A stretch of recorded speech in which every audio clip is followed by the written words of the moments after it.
kabisa vuga bati mwebwe ayo makuru muyakura ariko atahandi twari bwayumva turayarondera naha nyene muri Classic Vibes nta handi woyasanga kabisa. Monia Fleur na Rino G bagiye gusohora indirimbo yitwa Seravi. Indirimbo Seravi abantu benshi bari bazi yuko twari twarabwiye yuko ari collab nkuko yaramaze kubimenyesha.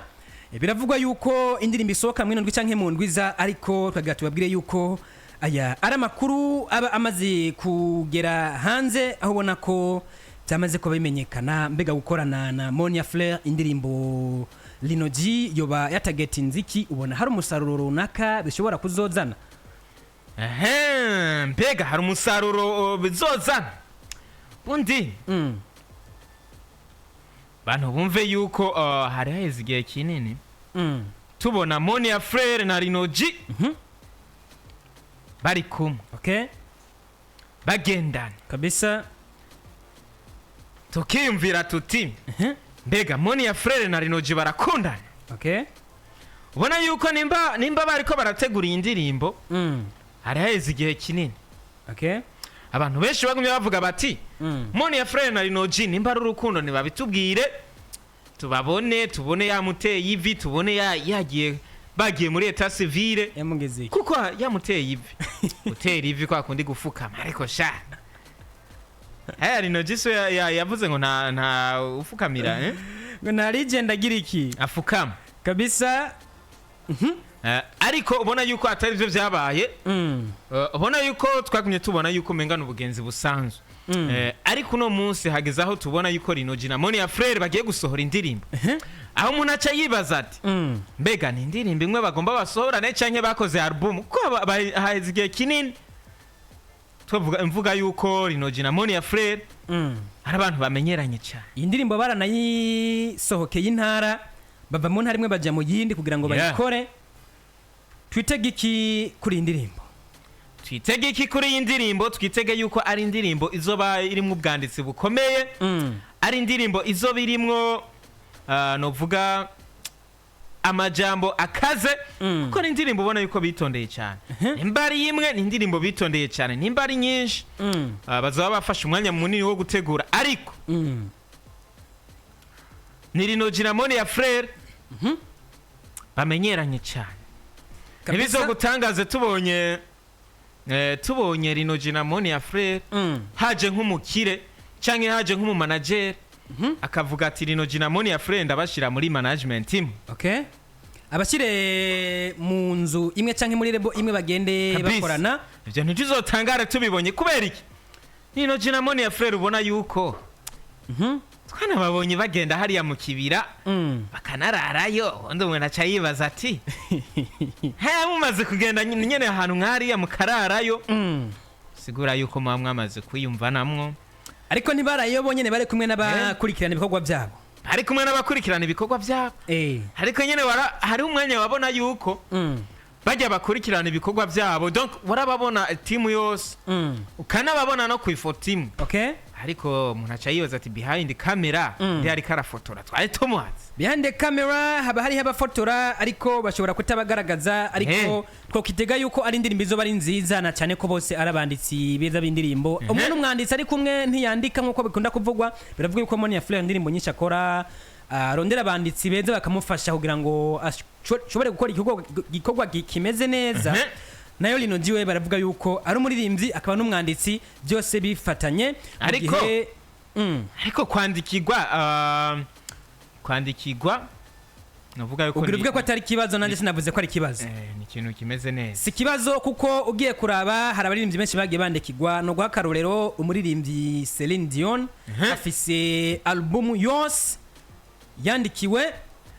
ba Lil Wayne barandikirwa, ba Nicki Minaj barandikirwa, kiretse umuntu numvise ngo yabaye kagarara Kendrick Lamar ngo ari umuraperi muri Amerika, ngo ubona ko ateye ubwoba hambavu y'abandi bose abantu bazi. Ariko kwandikirwa si kibazo, ahubwo iciza nuko uza kuronka quality y'amajambo meza n'ubutumwa biza kuba bifitinga subject canke icyumviro ukeneye gushikiriza abantu. Reka twitiga yuko indirimbo izoza imeze neza. Kendrick Lamar agiriza ntiyandikirwa, niwe muraperi abantu benshi bakunze gutinya kubera ko ngo afise amajambo aremereye, ahubwo no kwandika arandika, ariko nawe barashobora kumwandikira kuko nibisanzwe nibisanzwe ikiza nuko uhereza credit canke ugerageza kuba umuntu ashima iyo ibintu bigenze neza ariko kandi mukagenda mukorana neza bikagenda neza kuko iyo igikorwa abantu bagiyemwe bakumvikana niho giyeza ikajana no musaruro twitega yuko indirimbo C'est la vie izoba imeze neza indirimbo ubundi ubona yuko hari ya Rinoji yanditse uno munsi ku rubuga rwe avuga ati C'est la vie muyishaka ryari ntushobora kubaza abafana ngo bayishaka ryari we n'ubupanga gahunda zawe kuko niwe ubuzi kalenderiye ukora ko uko imeze kandi yingesa abaririmbyi bacu barayifise oya aba donc ni ikintu cyiza ariko je sindacemera ariko ubona yuko hari ahantu uvuga yuko nka manager wiwe Landry promoter yaciye agenda akubita ko commentaire hari ya munsi avuga ati tuyishaka ubunyene iyi ni commentaire nuvuga yuko imaze amasahani canke post imaze amasahani mbega twitege yuko hari ya indirimbo C'est la vie shobora gusohoka umwanya n'umwanya muri iyi ndo mbere yuko Rinoji agenda hariya mu gisagara ca Dubai ugiye na cyane izo bari occasion nziza kuko Rinoji ugiye kuraba afise playlist ngufi tuvyemeranye playlist ya Rinoji ni ngufi cyane kuko Rinoji indirimbo afise abantu bazi kandi banakunda si nyinshi cyane kuko ni indirimbo zingahe reka duhere kuri iyi ndirimbo yitwa Ijyanyuma ubutuvugana imaze kuba igera ku miliyoni 2 z'abamaze kuyiraba ku rubuga rwa YouTube tuze yakoranye na Sat B igeze ku miliyoni 1,700,000 birenga Player ifise umiliyoni Legend Remix ifise 1,600,000 birenga Legend Official ifise 1 million irenga ko gato My Story igeze ku 15 numva kwizi ari zindi ndirimbo zagiye zikogwa mugabo abantu benshi batagiye baha umwanya ngo bazishigikire cyane duhere kuri Legend Remix tuje kuri Player tuje kuri Tuza tuje no kujyanyuma ko nizo ndirimbo akunda akuririmba mu ma concert cyangwa mu biteramo bitandukanye nizo ndirimbo abantu benshi bazi imwe 2 3 4 5 muri mu giteramo Dubai n'ahantu canke mu giteramo cyose n'ahantu bese abaye ko muririmbyi bivanye na organisation ingene ipanze amara umwanya munini yari kararirimba iyi ndirimbo ibaye isohotse imbere yuko ashika Dubai byo bari byiza kuko umwanya wa stage uraza kwiyongera gusumba wa wundi yarafise oriye yuko aguma kuri stage aganira gusa n'abafana adaheza ngo agende abagwiriza ibikogwa biraza gutuma hari akandi kantu kiyongera ko tunamukeza cyane kuko agiye kuba ajabuka abundi tukere kuri iyi playlist ya Rinoji kwanza turabe gatoya bona yuko hari afise y'indirimbo novuga yuko indirimbo ya mbere ariyo Ijyanyuma bona ko ari yiri imbere cyane Rinoji kuri YouTube indirimbo ziri officiel yagumije ko n'indirimbo zigera kuri 10 nakuvuga iya 10 harimo 5 zikunzwe gusumbya izindi n'izindi 5 ubona ko adakunze guhereza ikibanza kinini ariko hari indirimbo yitwa ngo Amazi iyi ni niyo ndirimbo abantu burya abantu benshi baze ngo zisokeye kuri Legend ariko iyi ndirimbo abantu barayikunze bataramenya ko yari batarabona umuririmbyi yayiririmbye mu nyuma ashize ko Legend niho byaciye biturika biba ibintu binini gusumba uko byari bimeze kuri narimpeje kubabwira iyi ndirimbo novuga yuko iyi ndirimbo yitwa Amazi kuko ni indirimbo nagiye numva mu bubare hatandukanye mu butambiro abantu bayitamba cyane no mwisi tugasanga abapetibere ko barayivuza mugabo batarabona uwayiririmbye ni indirimbo ubona yuko ugerageje kuyumviriza indirimbo Legend bien sûr baragerageje kuyugarira ariko kuyugarira barayugaye ariko n'iyindi ngira ngo ntibarabye neza nico nakubwiye iyo iza gusohoka Rinoji ari ku muvuduko indirimbo yitwa Amazi yiza gusohoka Rinoji ari ku muvuduko nayo bari guhava bayigerako ico gituma ubona yuko izi indirimbo tutoharuramo guhera kuri iyi Amazi kumanuka impamvu ndaziharuramo nuko mu biteramo zindirimbo zose araziperforming ariko kenshi akunze kujya kuri Legend original akaja kuri remix player tuza na ijyanyu okay agenda izo hari n'indi ndirimbo ya ndirimbo akona matata Linoji arimo remix oya nta urimo urimo indirimbo z'ama remix Linoji arimo wapi niyigiwe hazo kabisa Linoji Linoji n'umuririmbyi ubona yuko nawe atanakunda no kugenda mu ma featuring kabisa menshi cyane ko nk'ama featuring novuga yuko Linoji afise ni featuring Ya Sat B? ya Linoji no ya Air Pro ni ya Sat B kabisa ni ya Chris MB hari izindi burya bona yuko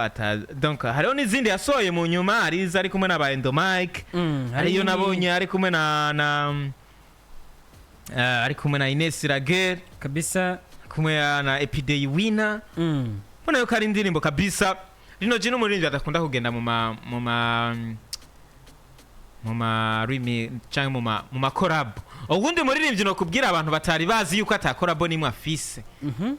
donc atamuririmbyi n'umwe arigera asaba collab muririmbyi Oreg ntawe arayisaba ariko barazimusaba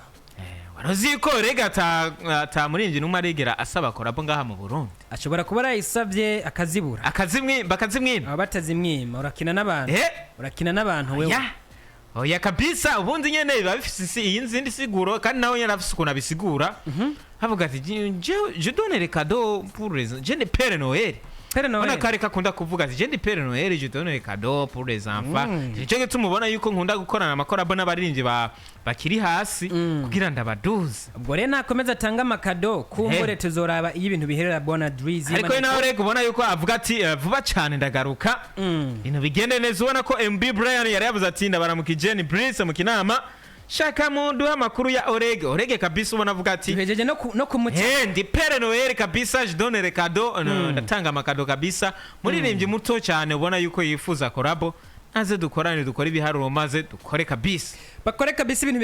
bigende neza reka twizere yuko indirimbo C'est la vie Linoji featuring Monia Flex zoza imeze neza cyane maze ibintu bikagenda bimera neza tuba turi kumwe kandi n'abafatanya bikorwa batandukanye kugira ngo Classic Vibes mugende mwumva amakuru atandukanye byorohe no kuyatororokanya kugira ngo kandi na PJ Classic FM 97.3 dukomeze gusamirana hirya no hino iyi bayita Rain Butterfly Company igende guhereza ibikoresho byose byo gushona kandi byiza bigezweho kugira ngo ugende uba umutayer akoresha ibikoresho byiza kandi bikomeye aho ubona ko muri Rain Butterfly Company baba bagufitiye ibitambara ndavuga amapopoline maremare canke magufi amaswa amatirete inyuzi zisanzwe canke za broderie amadantelle n'ibindi byinshi aho ubona ko bagufitiye n'amarangi agiye atandukanye kuri ibi byose barafise imikasi inshinge z'imashine amavuta y'imashine hamwe n'imetero zipima ariko kandi imashine zo gushona ubwazo ntahandi zibarizwa tari muri Rain Butterfly Company aho ubona ko bafise Cornery King Mauser Empire James Treasure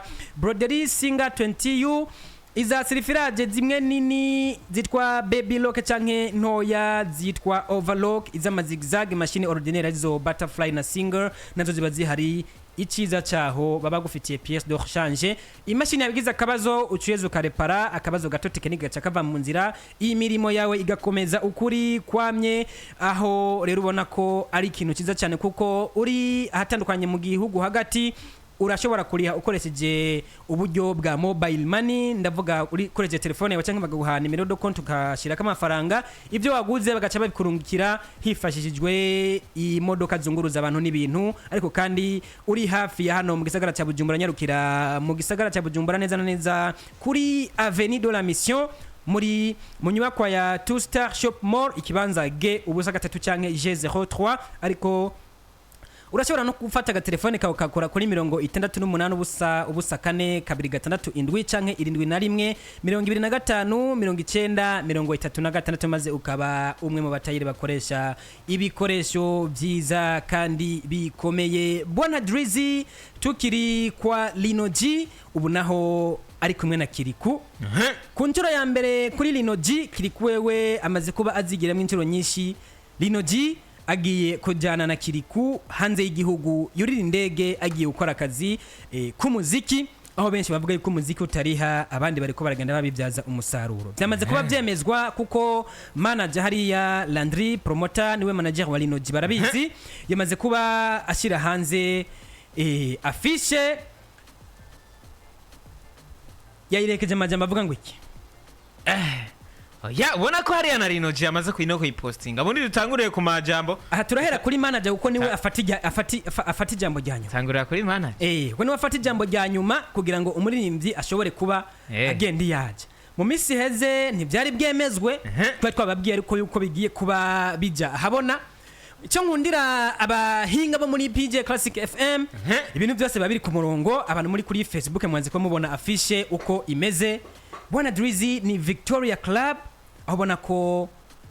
witwa Kim Bella nawe ngo ni manager agiye kuba hostinga Linoji na Kiriku i Dubai nzi nyene kino ne ba hostingwa n'abakobwa nibo bafise amafaranga ariko n'abagabo bayafise nabo bashobora kubikora uribuka drama tagenda ko yajyanwe n'abagabo ubu naho hagezweho abakobwa bavuga bati ngwino muri Victoria Club muryohera abantu ibintu bigende neza kabisa ubutumwa bwa manager buvuga ngo iki hariya ubutumwa bwa manager Landry promoter abona yuko asanzwe ari nawe manager wa Linoji ngaha mu Burundi ubona yuko wahora ari manager wiwe hari we manera abona yuko harutse gusohoka itangazo yuko bavanye ubona ko Landry promoter ari wavuze ati kasigare ndapambana n'umusore wanje bizoba bigenda neza hariya Landry promoter ku ruhome rwa Facebook yanditse ati birahejeje kwemezwa 100% wa muhungu Linoji birangiye aronse visa nawe arasohotse igihugu aruriye indege ayurijwe n'injigiwe hamwe n'ibisare bimwegereye Dubai Seravi azoyibaririmbira ubwa mbere kuko sinzemera ko aza hiyo atayisohoye azoba ari kumwe n'uwamenyereye kurira indege Kiriku Akili Badman Rokenze abari Dubai uzoryoherwa kakano inyandiko rero ntiri professionnel sinovuga ngo ntiri professionnel umumenga noba ndamumanuye cyane oya ahubwo nikwiye wiga indimi idakwiye ntiri professional nikwiye kuko uvuze wanditse uti Rokenze abari Dubai muzoryoherwa Rokenze ziyihe tariki erega naho muri afishe biriko wari gushira ku kwezi naho kuri afishe biriko yari gushira ku kwezi kabisa ariko ntaco kumbure yanavyumvise ubona ko yari yanyandikiye karavuga ati ko ndabumviriza Classic Vibes jana kwijana ndabizi yuko amakuru y'umusore wanje muyavuga nta kibazo kabisa dukorera industry sayiwe gusa nayandi turayavuga kabisa nuko yabimeze rero Landry promoter ubutumwa yabutanze avuga ati azobahereka ari kumwe na wa musore Kiriku Akiri ubona ko indege yayimenyereye ariko Linoji abifashijwe n'akajwi kiwe n'agahogo kiwe ijya mbere aruriye indege aka kantu reko kurira indege ijya mbere bagaharaye baraserebura ikintu cya mbere novuga Mr Philjes kuri ukiraho gato wihangane ndagukire mu ijambo wewe woyikuriza ubunyene ntiwoserebura iravana naho no bangiye anywhere ubugiye ndazi ko wose numvise ngo hari n'indege wurira nibaguhe n'utumizi gay ibandaniriza abivanye naho ugiye amashira hamwe y'indege sinzi ibyo murimwo kugira ngo nibaza tubamamarize none muri mubiki ndi mukorera indege shaka kuzokorera indege ntamvuga yuko ari hehe bamfashe neza ariko hariho amashira hamwe twahora dukorana adandaza amatike y'indege ariko ubona yuko uno munsi amakontra yamaze guhera abandi ni muze tubamamarize nta handi nk'aha Linoji twaca tambwira ati ingo tukwereka ahantu gurira mwari muronsa mwari muronsa abantu babiri abakiriya babiri bihuta baba baje reka tuvuge company y'umu artiste basi azogende kwa Sadi abari hagurira itike kugira ngo ateze imbere mugenzi we mu ruganda rw'umuziki nawe hari ari ku kazi ijya company nize tuganire nize ari ikibazo mfise Mr Philjes aho umuntu aca yibaza ati mbega Mr Landry promoter manager wa Linoji yoba yararekramye kugira azoherekeza umuririmbyi wiwe vuba turamuhamagara bitubwira imbere yuko Rokenze hagera turamuhamagara bitubwira kugira ngo ibintu bitazoza kubarabara mu nyuma, kuko turamaze kubona performance za Rinoji, turamaze kubona iyo Rinoji agomba agenda kuri stage baba bari kumwe kandi tukabona yuko ariko aramutegurira inzira neza, tukabona yuko ariko araranja ibintu neza kuri stage. Rizoba ribaye irya mbere Rinoji agiye gukora show hanze, nubwo tutarabona Landry promoter agenda mu nawe afata indege, ubona yuko nawe nyine ntarafata indege ariko ubona yuko aramaze gusohoka igihugu, yaragiye mu hakurya ya Kanyaru, yagiye mu gihugu cy'u Rwanda, ariko novuga yuko ntiyaragiye kuvyerekeye show, yaragiye gutembera, akanyoni katagurutse nikamenya iyo bweze, yaragiye kuraba ukuntu bimeze, yaragiye kwiga ariko umuntu aca yibaza ati mbega Landry promoter umusore wawe uriteze yuko atakibazo na kimwe azogira mu gihe azoba ariko araperforminga hari i Dubai, mbega uriko urategura kumuha impanuro izahe kugira ziriya mpanuro wo muhereye kuri stage uzozimutekerere, canke uriko uritegura yuko mwojana kugira uzoguma muri hafi ikintu cyose kibaye, we nka manager tegerezwa kukimenya. Tugiye kuba tumuhamagara ibibazo nkiba byishure Landry promoter ahantu hose uri ubura be wabyanditse ahantu uko ndazi ko agashinga atahandi kari kugira ngo ibibazo bya Drizzy uzobe ubyishura bigenda neza. Tubipfuriza amahigwe ibintu bize bigende neza, twizera yuko bazohagirira n'ibihe byiza. Ariko ubona ko rero n'umusore hari ya Rinoji ubona ko nawe nyene yanditse ubutumwa avuga ati ubutumwa burimo amajambo akomeye cyane. Rinoji ku rubuga rwa Facebook cyangwa ku ruhome rwa Facebook, ubundi nyene mugize Imana sindanaraba yuko na hariya kuri Instagram mwashizeko murabizi yuko ndabikarira already biriko iyo ushize kuri Facebook utajize kuri Instagram sindanavyihanganira, manager yabishize ko cyabona yuko bitari professionnel, ariko no kuri Instagram nizere yuko mwamaze kubishirako kabisa. Hariya ku rubuga rwa Instagram na Facebook bona ko umusore Rinoji nawe ya postinze ubutumwa inyuma yaho manager we postinze yanditse ati burya igihe nico dukwiye kureka cyonyene kikaduhitiramwo ibigomba kuba. Igihe kimwe pano bahungu babiri mubona umwe yafashe imodoka imukura Ingozi aca ahitana uwundi kwibarabara mu Kayanza baramanuka kurondera i Bujumbura, none ku munsi wa gatandatu itariki 15 z'ukwezi kwa kabiri yagashizeko asante sana bose bazohurira kuri stage imwe Dubai ahitwa kuri Victoria Club bari kuririmbira abakunzi bariyo hamwe n'abanyamahanga mubahe amashugwe yabo Kiriku akiri abo mbwira ngo yagashize kasumbya IQ uyundi hariya aya ibandanirize ntabe tumuteranya na manager twavuze ubu n'ubutumwa novuga yuko burimo amajambo akomeye cyane, ubona ko Rinoji yanditse avuga ati Kiriku niwe yahitanye Rinoji, nta rugendo rwabo gukuntu bavuye hariya ruguru tuzi, ariko novuga ko nko ku rugendo rwa Kiriku abantu benshi barabizi ukuntu Kiriku yamanutse avuye Ingozi amanuka i Bujumbura aje kurondera Sadbi kugira mufashe, ubona yuko byarangiye atanguriye ubufasha bwiwe kwa Big Fizzo muri Bantu Boy kabisa, ubona yuko nuno munsi turiko turasoma ubu butumwa. Yes, ni Kiriku novuga yuko atakiri muri Bantu Boy, ariko ubona yuko Kiriku inyuma yo kuva muri Bantu Boy twabonye ari karagaragaza amafoto ari kumwe na Sadbi yari yamwemereye ubufasha imbere yuko ava Ingozi cyangwa imbere yuko aja muri Bantu Boy. Ubona yuko ni Kiriku yari yemereye ubufasha na Sadbi, ariko uno munsi turiko turabona amafoto menshi atembera, turiko turabona ubutumwa bwinshi butembera Sadbi ariko arapostinga Kiriku ariko arapostinga Sadbi bandikirana n'ubutumwa, ubona yuko hari igikorwa gishobora kuba kiriko kirategurwa kabisa. Ariko ni Rinoji ubona ko ubu butumwa yabwanditse avuga ati Kiriku agiye kunyereka ukuntu bicara mu ndege, Kiriku agiye kunyereka ukuntu basera sentire hariya avyo indege ngigombe haguruka barababwira ati attention servo kandi hariya bivuga umwigeme sitting belt akabitegeza kuyivuga neza hajyanye nyene indege igombe haguruke haraba nyene ngo umutingito nyene ukumva yuko iyo utaba washize ko sentire byari kuba ibindi ibi nabitewe inkuru n'abamaze kuyigiramwo biba bikomeye ubundi nanjye muzonkorera umuti kabisa hariya agapasiporo mba ndakaryamanye muzonkorera umuti nanjye ndayurire none abakire muri hehe nimuze ariko rasega none reka nanjye byogenda neza ariko si bibi ni byiza kandi uranabikwiriye mwana wa mama burya ibintu ukora ibyo nkora nyene ni nyene murabyumva on the microphone kankubwira yuko Drizzy nanjye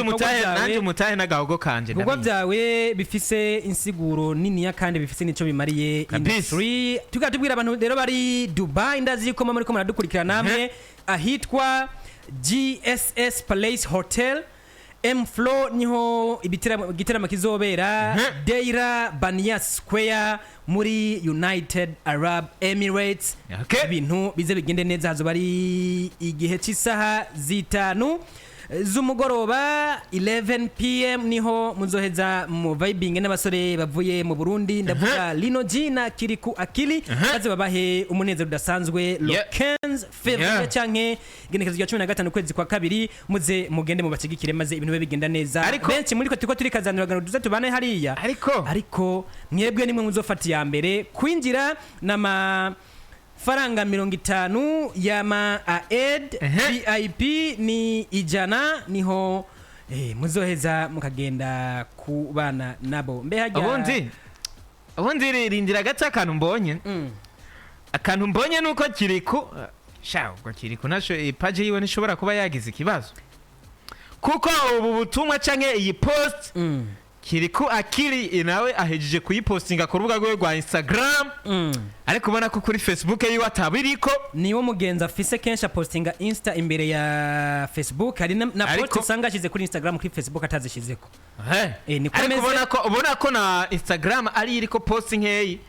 kurusha Facebook kuko ubu tuvugana Instagram ya Kiriku iriko post zibiri kuva Instagram yiwe ayikreya isho irazimvye ariko ubona yuko igeze ku ba followers none 6000 n'abantu 300 hariya rero kiri kubona ko yapostinze iyi post kuri Instagram ubona ko yanditse ubutumwa novuga yuko burimo amajambo avuga ati Lino G umvukuri Saturday rokenze z'ukwa kabiri your boys will be live in Dubai donc iyi ni post ya postinzwe na Kiriku afatanije na Lino G kuvuga Lino G yabaye collaboration kugira ngo promotion igende neza kuko ni Lino G ayipostinze Lino G ayipostinze maze ayikoraborana na Kiriku bisigura yuko Kirika ntarapostinga iyi post yamaze kuba yipostinga kumvo zuko yarinze yemera acceptinga nani collaboration kuba iriko iraboneka kwa Lino G kameneka no kwa Kiriku tayari ubwo na Kiriku yamaze kuba byemeza aba acceptinze kuko kugira ngo collaboration ikunde haba harimo request iyo yemeje niho ishobora kuboneka kuri ku rukuta rwawe byumvikana ko Kiriku Akili nawe yamaze kuba abyemera umusore sifina ntafina ndabizi ni post azoyifuta ikintu kiryoshe ntashobora kuyifuta ubundi azoyifuta kubera ikayifuta kandi azi ko bari mu kazi ashaka kurindira show igahera maze akayifuta ariko ubona ko nahari kuri status yiwe yavuze ati Dubai Saturday tariki 15 z'ukwa kabiri 2025 ubona ko rizoba turi kumwe kabisa kuri status yiwe abari ibintu bisa neza show irazimvye ni yangahe show mu marundi burya amadirihamu niyo mafaranga bakoresha muri leta zunze ubumwe z'abarabu iyo ni United Arab Emirates bakoresha ifaranga ryitwa Arab Emirates dirham ni kuvuga iryo faranga ku giciro cya BRB ijana ry'ama AED rivunjwa ibihumbi 80 birenga maze 50 akavunjwa ibihumbi 40 birenga mu mafaranga y'amarundi urumva yuko ari VIP concert izoba igiye kubera hano hantu Bwana Drizzy